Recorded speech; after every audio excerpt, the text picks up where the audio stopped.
It's the most wonderful time of the year, with the kids jingle belling and everyone telling you be of good cheer. It's the most wonderful time of the year, right?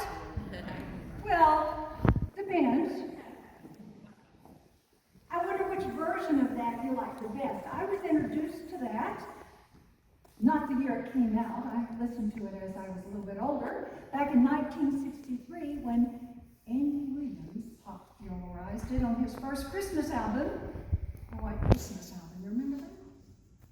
Maybe you prefer the Johnny Mathis version that came out in 1986 with that very smooth liquid voice of his. Was any one of those a staple in your home?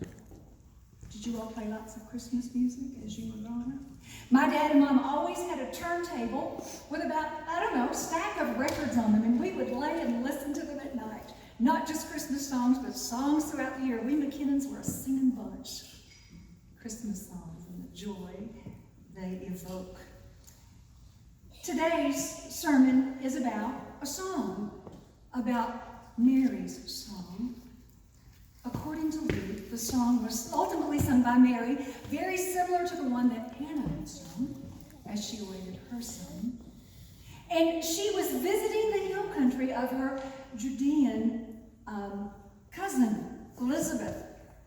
And these two gestating women, as they stood greeting one another, Mary had left behind what was an unsuspected pregnancy on her part. And she left with haste for the hill country, because you know what people in small towns say about unsuspected, unplanned pregnancies. It's called scandalous. So no wonder she left immediately for some consolation. Before we get to the music, I want to talk about the greeting that these two elder and younger cousins exchanged with each other. As Luke describes it, you know the story. Elizabeth is in her what month of pregnancy? She's in the 6th month of her pregnancy. She herself is carrying a rather auspicious child, because her baby, as you know, is John, whom we would call the Baptist, who would prepare the way for the Messiah to come. John, when he heard the voice of the Lord through his mother, when he heard Mary's voice, the mother of the Lord's voice, we're told that the baby in her womb, John, leapt for what? Joy. He leapt for joy. This is one of the privileges of being a female pastor. I know what that feels like. There's not a one of us who's given birth to children or who's been alongside somebody who has been pregnant and you've watched the work of the baby in the womb. I could tell you confidently that there's no mistaking when the baby is moving. Especially as they grow older and they start to do those Cirque du Soleil gyrations in your tummy. And there's no mistaking that they're there making themselves known. You know, I'm 58 years old, soon to be 59, and I still to this day occasionally have dreams about being pregnant. Don't tell Gary. He's still trying to work on the 88 conversation starters between husbands and wives. Don't tell him that. It was such a magical, beautiful moment in my life, and I only experienced it once. Interesting, did you notice that Mary and Elizabeth, as they met, were told that she left with haste for good reason to the hill country? Elizabeth has no way of knowing she's pregnant. How would she know in the days without telegrams and Facebook and instant message? How would she have known? Along with the clairvoyant John, who was in her womb doing somersaults, verse 41 gives us a clue of why she knew. And Elizabeth, filled with the Holy Spirit, cried out in a loud voice, "Blessed are you among women, and blessed is the fruit of your womb." It was the work of the Holy Spirit who let her know that this was the mother of her Lord in front of her, as well as the baby John. I want you to think about times in your own life when the Holy Spirit has nudged you or encouraged you, has inspired you or moved you to do something you wouldn't normally do. A perfect example of that throughout my ministry is people who say, went in for a regular checkup Wasn't even really time, feeling some strange pain. Wasn't even really time for blood work. Did the blood work, and guess what? It was cancer. Something digging at them, telling them. You've all experienced things like that, maybe even yourself. I like to credit that work to the work of the Holy Spirit. With no apologies, I say it. Sometimes we need to listen closer to the work of the Spirit. And we need to be more attentive to those times where God is at work in us and outside of us. So put a pin in the Holy Spirit. We're going to come back to that and how the Holy Spirit works in our lives. I want you to look at questions 2 and 3 in the bulletin because I like audience participation too. Question 5, we're not even going to be able to get to today. I'll come to that another time, folks. Question 2, like Elizabeth, when has joy ever caught you by surprise and under what circumstances? When have you ever been surprised by joy? Gail and James, maybe when you learned you got the contract to go to Guatemala, huh?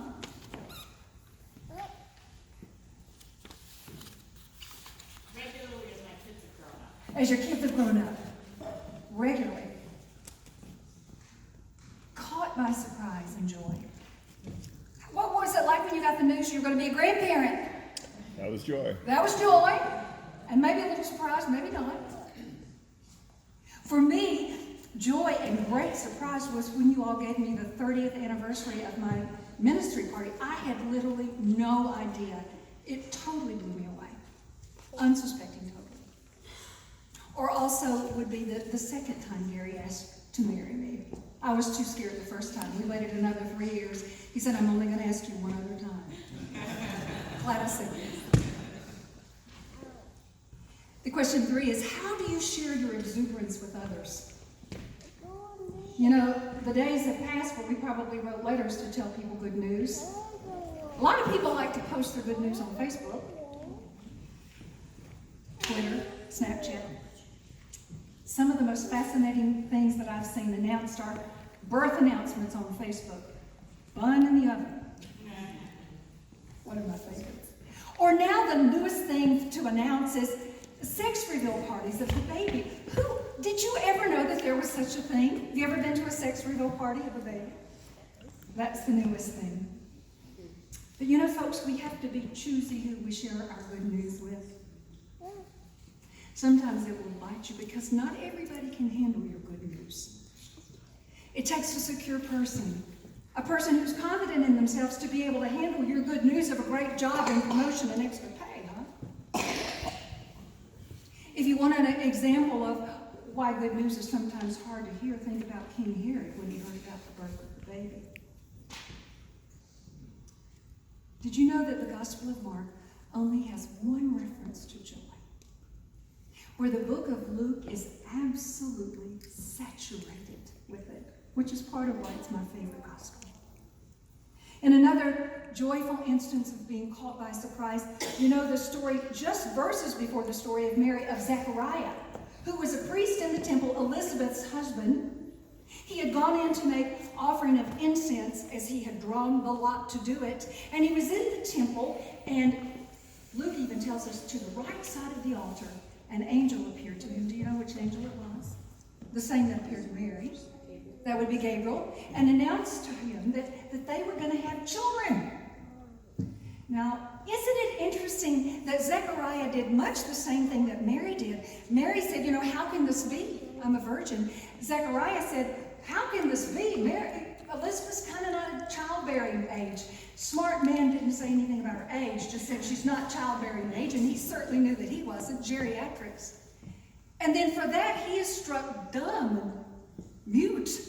Mary fares a little bit better. It's interesting to me. And he is mute for the whole term of her pregnancy. He only receives his voice back when the baby is born, and he says his name is John. I have a colleague in ministry, as we reflect on scriptures together, years ago made this observation about this text. That sometimes we can't know full joy or the complete altogether joy that John Wesley talks about. Sometimes we can't know complete joy until we become silent, or until something silences us, maybe out of our own desiring. My former mother-in-law died last Thursday. My daughter got on a plane and flew home. Her name was Winona Buckles. She lost a battle of cancer and a myriad of other ailments. I talked to her youngest son and my former husband, Sam, on Saturday morning. Did I mention that Sam had not been able to talk all week because he developed laryngitis early in the week? And then later it was diagnosed as pneumonia, and he's still struggling with it, and he's not been able to drive back to Atlanta. But as we talked Saturday morning, and he whispered to me, he reflected on how his mom's death and his inability to talk this week had made him focus on life and what he appreciated in such a way that he had never imagined it would. We even talked about the beauty of the marriage that we enjoyed for 21 years. It shed some tears, sadness and joy.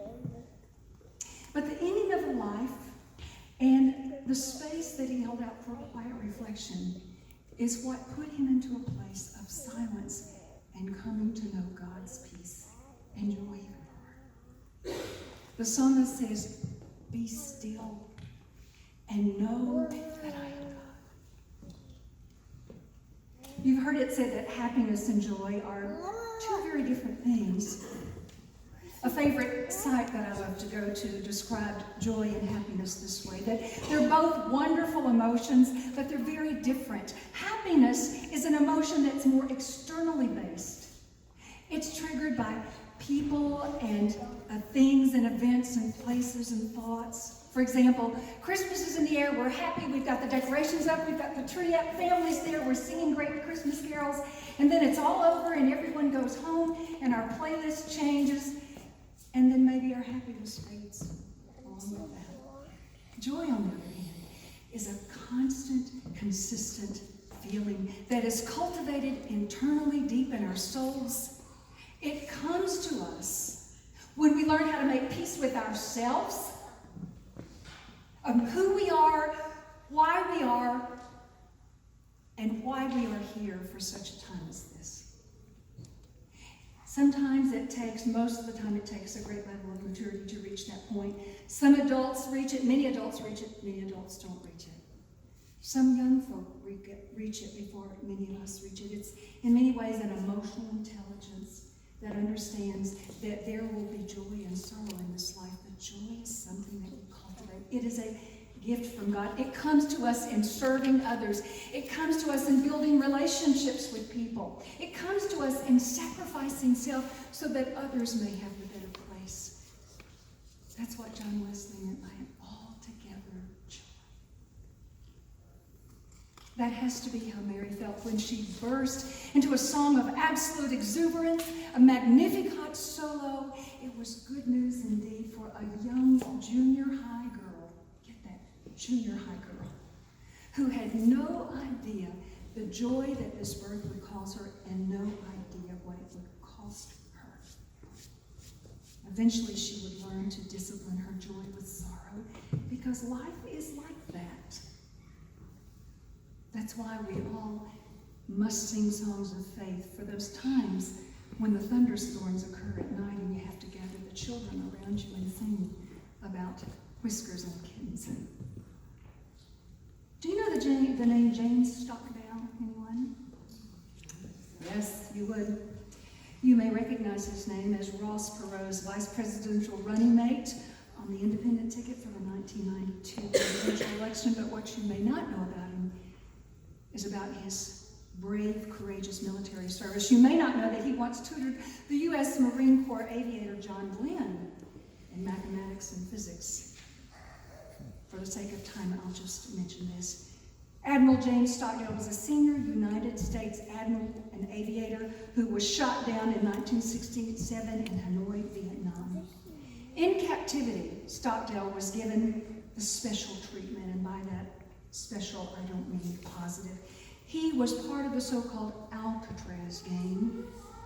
U.S. prisoners that were held in solitary confinement, they were put in their cells, solitary confinement, 24 hours a day and forced to sleep with shackles on. They could pull him out at any time as the chief naval officer, and they did. Some 20 times he recounted torturing him every time. He was released in 1974. 7 years later, won the Medal of Courage for his courageous service. It seems we can all endure anything when we know it's going to end and when it's going to end. But what if we don't know if it's going to end or when it's going to end? In a business book, James C. Collins, entitled Good to Great, Collins interviews Stockdale and asks him about his period in captivity and what made the difference in his survival. And he said this, and I quote, "I never lost faith in the end of the story. I never doubted that not only would I get out, but that I would prevail. And in the end, eventually, I would turn this experience around to be a life-defining event for me, and one that I would not regret that I had for what it made of me." When asked why he was so different than those who didn't make it out, what was the difference, he said, "Oh, that's easy. The ones that didn't make it out were the optimists. The optimists. They're the ones that said, we're going to be out by Christmas." And then Christmas came and went. "We're going to be out by Easter."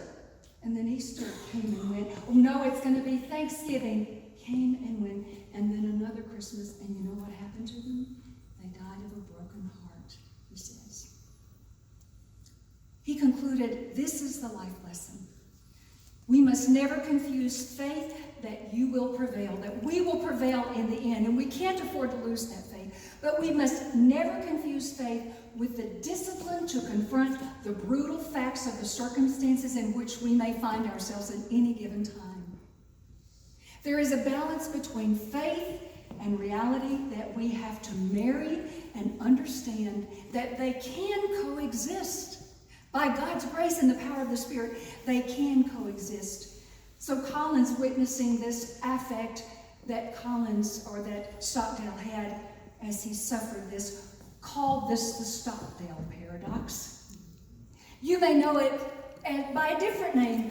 Viktor Frankl, who was one of the Holocaust survivors, wrote about it in Man's Search for Meaning, and he called it tragic optimism. We could also call it realism.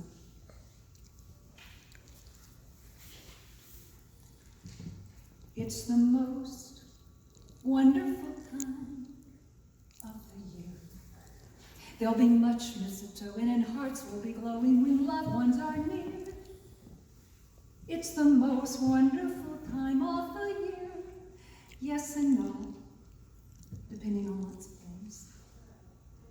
But on this Sunday where we light the pink candle of joy, we are meant by God's grace to lay hold of that same kind of joy, to feel it bone deep, belly deep, to hang on to it, to grasp it for all it's worth, to milk it for all it's worth.